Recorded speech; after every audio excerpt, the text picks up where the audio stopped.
significant portion is the part that drives a lot of the value, but it's only about 20 to 30% of it. A lot of it is cleaning the data. Kaggle doesn't give you an opportunity to do that.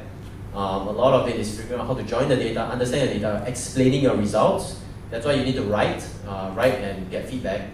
And understanding the business problem. Kaggle gives you a set metric. Is that the right metric? Yes, for the company.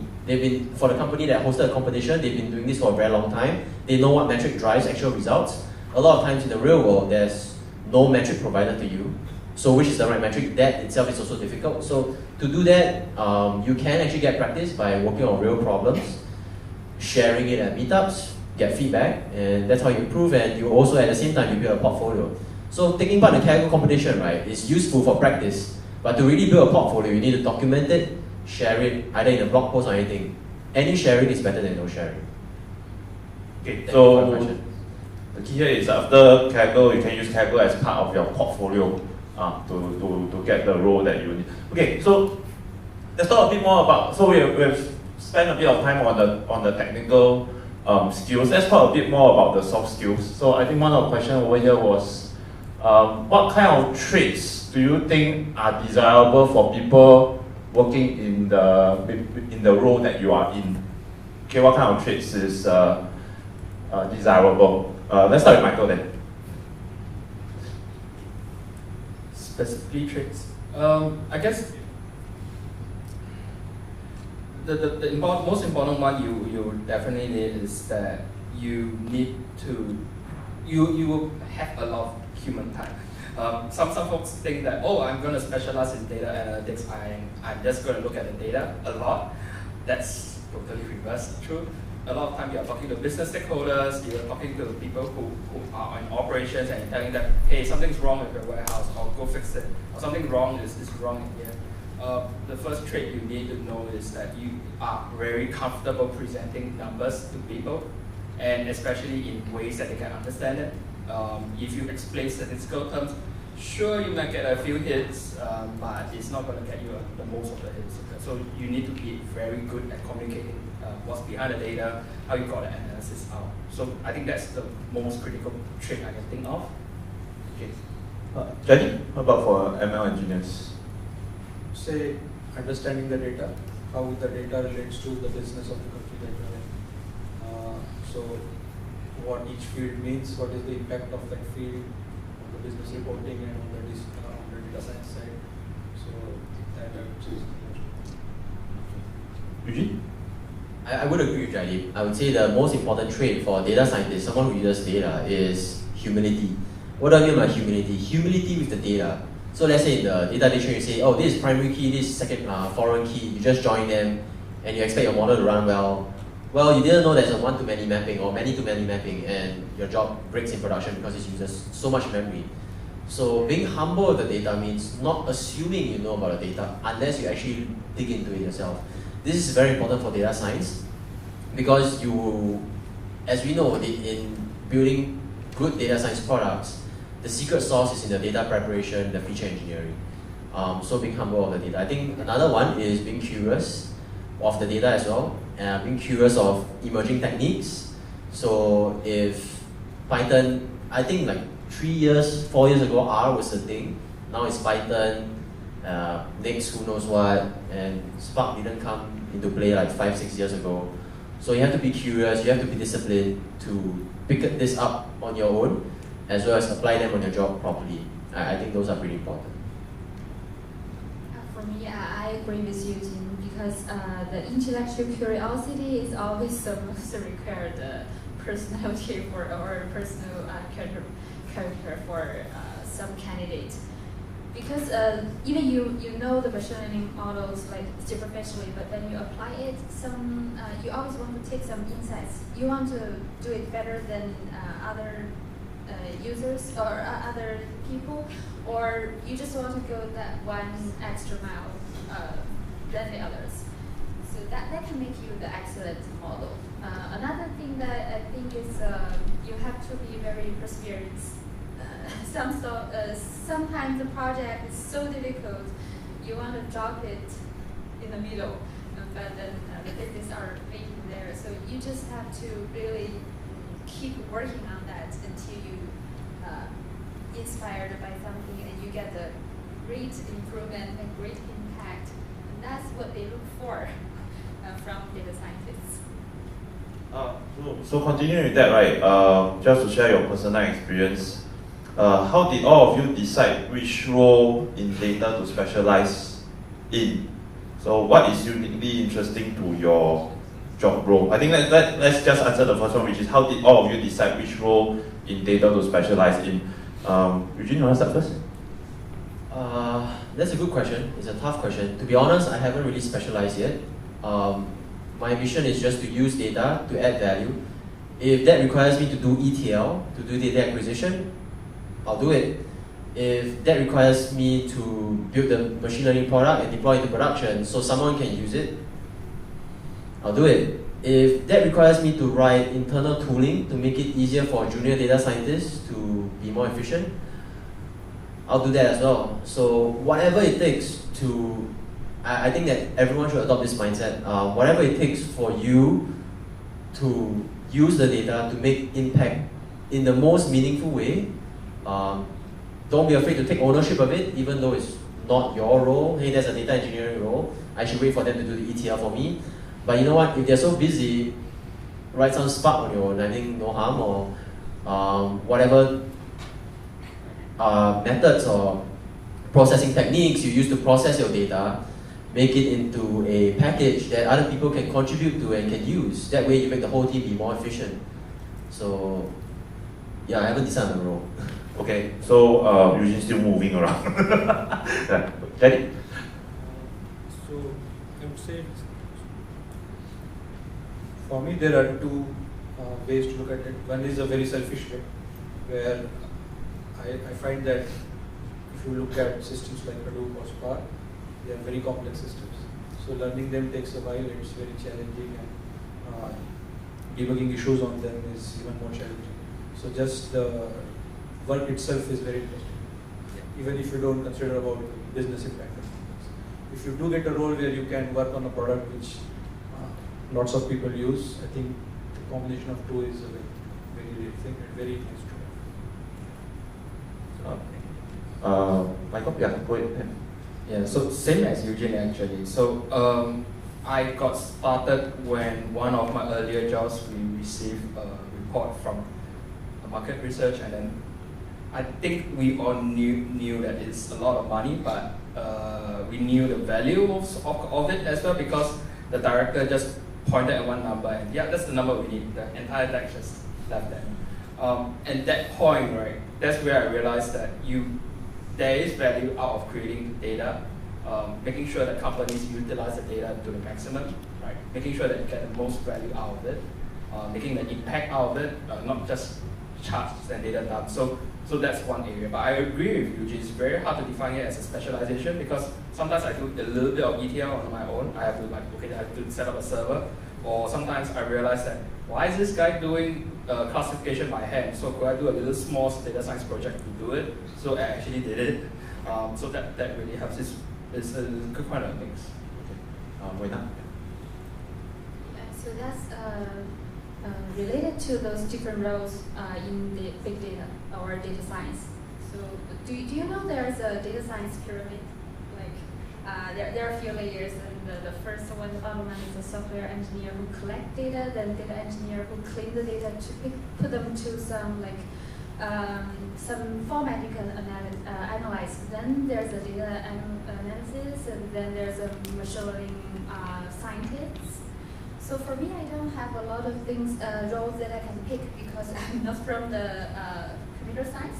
I can't be software engineer, and I can't be like data engineer. So I just have to be data analyst or data scientist.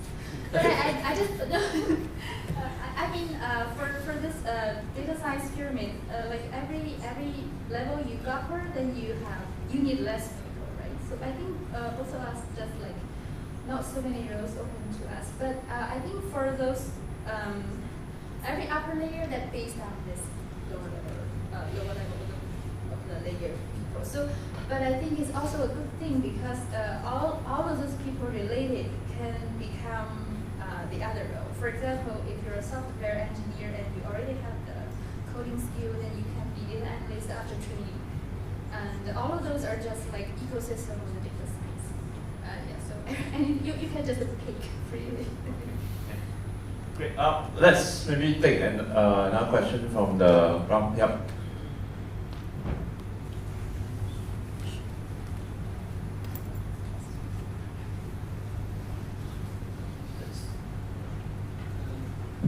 May I know about just what's you guys about the most challenging you have met before? Like as a data scientist, you have build a data pipeline. Maybe you have made some trouble. Maybe you can go correct data, or you build a model cannot achieve your metrics. Like your client want to achieve 100%. What you gonna do? And another question is about coordination. Because as I know, data science have a lot of overlap in each role. Even the data engineer, software engineer, sometimes you have to overlap.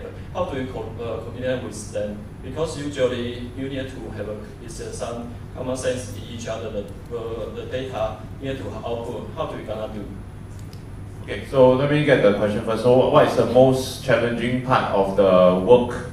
Is that correct? Yes. What's the most challenging part of the work? And let's say if you are in a particular role, are you able to move to another role easily? How do you coordinate with data engineers or software? Okay, the coordination part. Okay, can. I think Eugene, you can share a bit more. Okay, let me answer the second question first. Coordination with the data engineers or the platform engineers or anyone else. I think I'll answer this with a programming paradigm. I mean, anyone here work with, you understand the concept of interfaces? The API, application protocol interface. So I think how we structure our teams is we work with interfaces, and each interface there's a contract. For example, I say, okay, data science will build this API, and these are the inputs it takes. This is the SLA. We can do one query every 40 milliseconds. So we work with this interface. So we define all these interface ahead of time. Data engineers are supposed to provide us this data in the raw data with this schema. That's our input. And then we produce a model, we produce an output, which is the interface, the API contract. And then that's how the front-end team will call our model and use it. So once we have defined this interface, we can go on and develop whatever we need to do, right, on the back end, as long as we meet this contract. So that way we can parallelize our development. So that's the second question. We actually just work through interfaces, just like how you would with programming language. You call sklearn API, you always know that it needs an X, it needs a target, etc. And pandas as the same. But the main problem is sometimes the API design, the interface not very clear. Someone needs to coordinate to come up with the interface for each team. So it's just, I mean, sometimes we will mean some problem is the API design. The interface is very important, but in the first time you do this, no one knows this API design, what does it like? So yes, I think if you are trying to push the edge, a lot of things are not quite developed yet.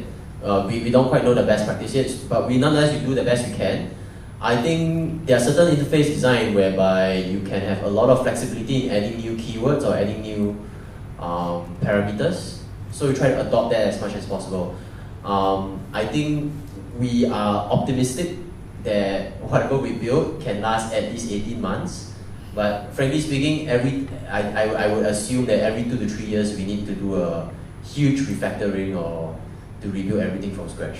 I think that's what we see in industry nowadays as well. On to your first question, what's the most challenging part of the work? I would say that technical issues is not a problem. Put enough time and effort into it, enough Googling or Stack Overflow, you will be able to solve it. The difficult part is you build something, other people don't understand, they don't want to use it. How do you convince them? There's no right answer to that. You can do a simulation. Hey, if you did this, you can run an A/B test. You show them the conversion rate went up so much. But if they don't understand, then they don't use it. Okay, then you need to educate them. Hey, this is actually what we're doing is math and statistics. But if they don't care, then you maybe need to try something else. You may need to just do some skunk works, put it into production anyway, and they're like, hey, you know what? Wow, we just increased conversion last week. They're like, yeah, we put it into production. And then they're like, oh, okay, then they accept it. A lot of times the problems is getting people to understand and what you do and getting them to accept it and to use it. That itself, there's no formula to it. That's what I find the most challenging. Okay, I think in view of time, right, what we'll do is we'll focus on the first question. No, I'm not talking about you. Yeah. Get it? What's the most challenging part of your job? I would say working with other teams. It's not a negative thing. It's like if you want to drive a change, how do you influence the other team to make it happen? So to give an example, let's say it's an e-commerce website and you want a new field to get added in clickstream. So getting the front-end developers to add it in the HTML, and working with all the product managers and convincing them why this is important, why you need this to be tracked. So things like this, I think these are more challenging than being reactive. Like if something fails and you have to debug, that's everyday job. So that's not necessary. The interaction with people, right? Michael? For me, is sometimes you get asked questions that, like that there's an ad hoc request, oh, we need to do this. And you just spend a lot of hours smashing your head on the table until something useful comes out. You're like just staring at all the charts and visualizing it by every single card possible. That's the difficult part. Then you realize that after a few years in it, you realize that you should not just take the request from someone and go home and do it, or go back to the desk and do it. What you need to do is make sure you ask a lot of back and forth questions. Why do you need this? After I give you this, what are you going to do with it? But sometimes you still hit the pothole where you just look at the data, nothing good comes out of it, but you still have to just go through it. The challenging part of my job is just to deploy the model. You know that I don't have a lot of engineering background, so also the machine learning scientists now work on a lot of deep learning models, and those models really need to be backed up by machine learning engineers, but we don't have enough machine learning engineers. Sometimes my colleagues just work on this engineering part, and we really want to. So maybe we have to really catch up that part, and we have to learn for ourselves to how to deploy the models, and that's a challenging part. All right, so any questions? We'll take just one more question. Okay. We got two.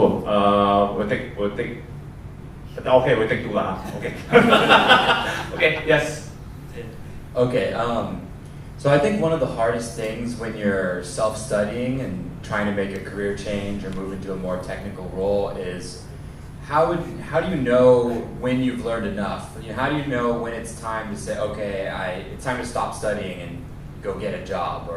And I guess second part to that, I guess an easy answer to that is apply, and then once you get a job, that's when you know.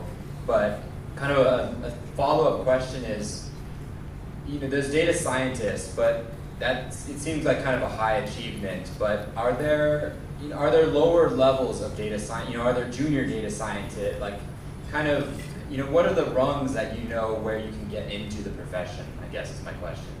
Okay. You want to specifically target the question to any of the panelists, or I'll choose for you? Whoever thinks they have an answer for it. Okay, because in view of time, I think it's good to just maybe get about two of the panelists. Would you like to choose the two? How about? Okay, Eugene. Thanks, Ku. Yeah. I would say there's a very easy solution to your question. How do you know you're good enough? You find someone who is in a position you want to be, and you talk to them and ask them, hey, I know this, I know that, I know this, I know that. Am I good enough? If not, what am I missing? What are the key skills that I need to be a data scientist? What do I need to learn? Do I need a master's? Do I need a PhD? What are the biggest challenges you face? I think by virtue of the fact that you are attending this meetup, you already know that that is one way to answer the question. So when I was trying to be a good data scientist, what I would do is I would interview, not interview at companies, but I would interview heads of data science or rockstar data scientists. Anyone here know Xavier Connaught? Chief data scientist at Data Robot, Kaggle master for many years running. I would ask him, hey, what does it take to be a good data scientist, a rockstar data scientist? The peers around you, who among them are good? why are they good? You'll find it a lot of times, right? It's not because they are a Python ninja or SQL master. A lot of times is they can apply the technical skills and get it to create value for the company. The model gets into production and gets measured. So I would say that ask them what it takes to be good enough, and then check against your own skills inventory, whether you have it or not. So thank you for the question. So for me, I think if you're taking some course, for example, master or PhD or even undergraduate, the best suggestion is for you to take some internship in some company before you graduate. But if you're just looking for some mid-career change, that's also possible after you finish some projects. For example, you follow the 2 Kaggle competitions and you finish those projects. Then, like Eugene said, the best idea is to show some of the people already in that role. Okay, I have done 2 projects and this is how I did it. And they may correct you. Okay, so for my role, people mostly do like this and not like yours. So that's the most efficient way for you to capture yourself, the toolkit to suit for that company, and also the same title for different company, but they may be assigned a different, totally different job, and maybe there are different requirements for a toolkit. Then if you learn Python, maybe they require R. If you learn like C++, and that's a lot of effort, then maybe they require Python. So don't learn too much things in the beginning. Just have a look at that job description and talk with that person in the company or not in that company, or you know someone else in the other company, similar role, you can just connect them. To add a bit onto that, I would say that you are probably good enough if you can build a product and deploy it on your own server. And just stick that on your phone. Hey, I built this, is it cool? And if someone says it's pretty cool, that's a great portfolio right there. So if you can do that, that means you have done it end to end. You found data, you build a model, you deploy it on some cheap cloud server spot instance, and someone can actually touch it, someone can feel it, and there's a basic UI. I think that's good enough. For me to add, right, would be very active in the community and look for mentors. Yeah. Like Eugene, Kai-Sing over there. These are some of the mentors you can approach. We now also. Yeah. Okay. Yeah. Last question. Yeah, last one. Thank you very much for sharing. I just want to. I'm quite curious about this because my leader told me like data science is different from engineering.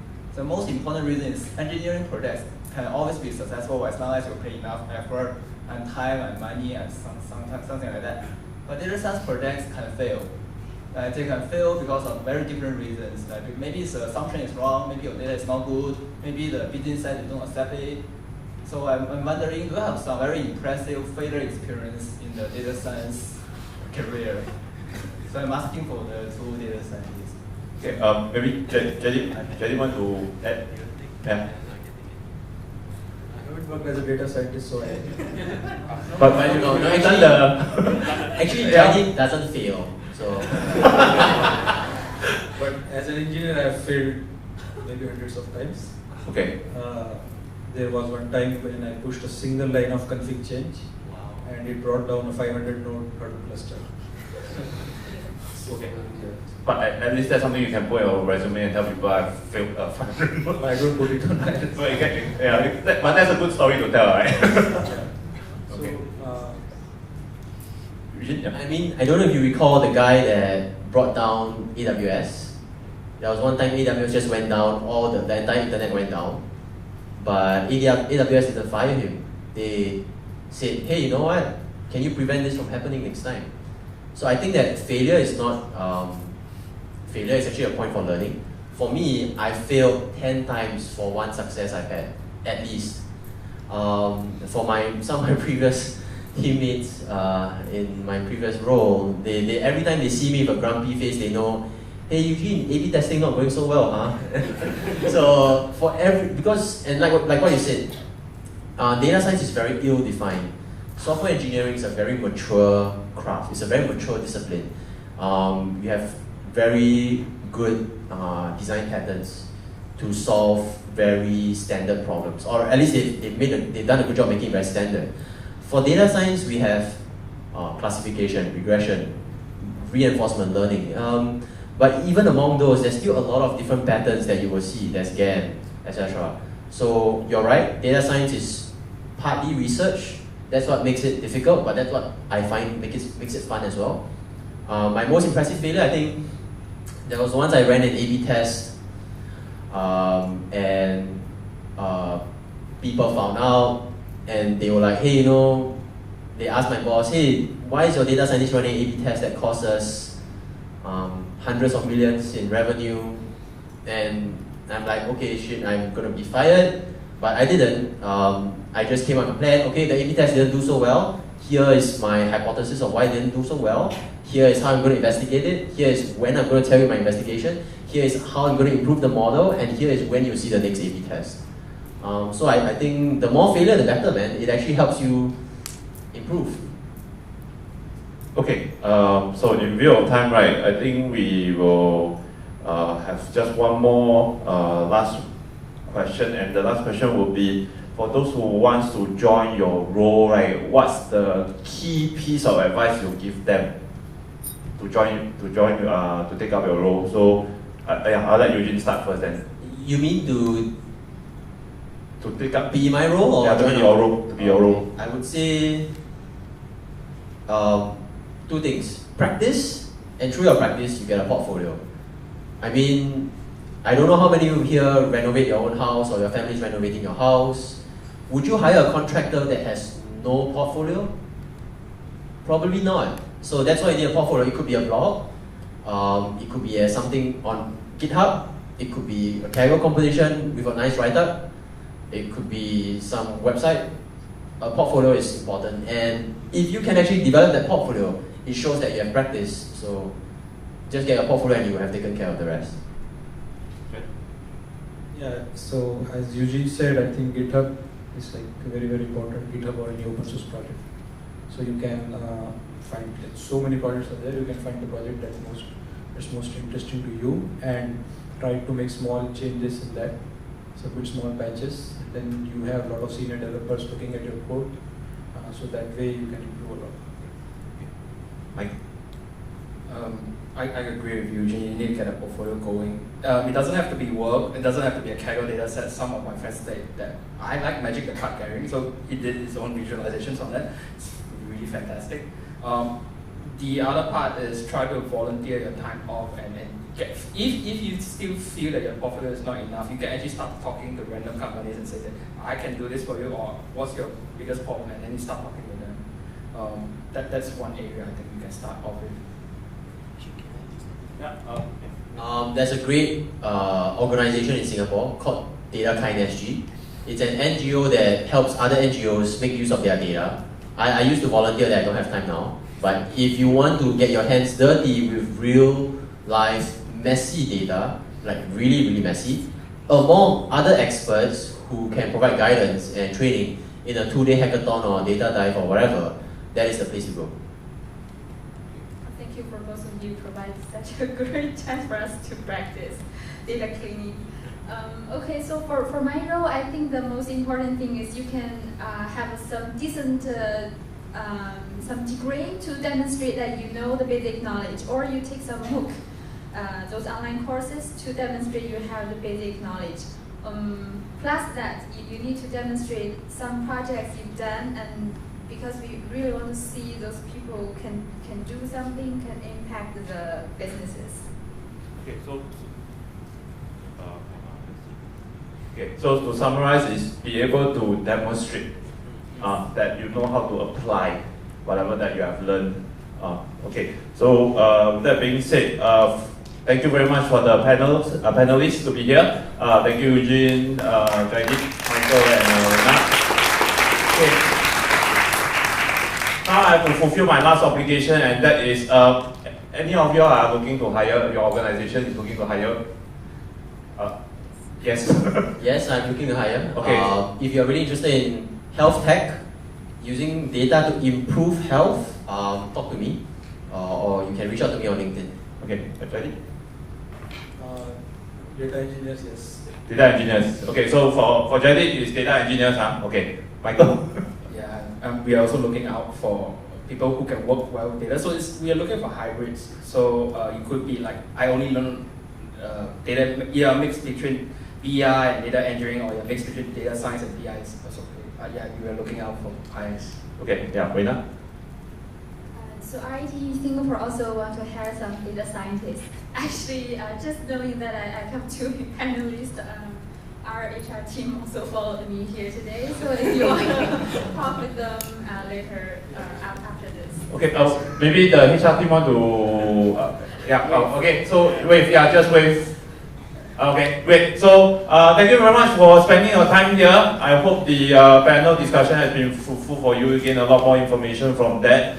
So with that being said, thank you very much for coming down here. Also a big thank you to our sponsor for the venue. Yes. Okay, so so the panelists will still be around. So if you want to ask them questions, right, please stay back and talk to them. That's still around, yeah. Okay, great. So thank you very much. Thank you.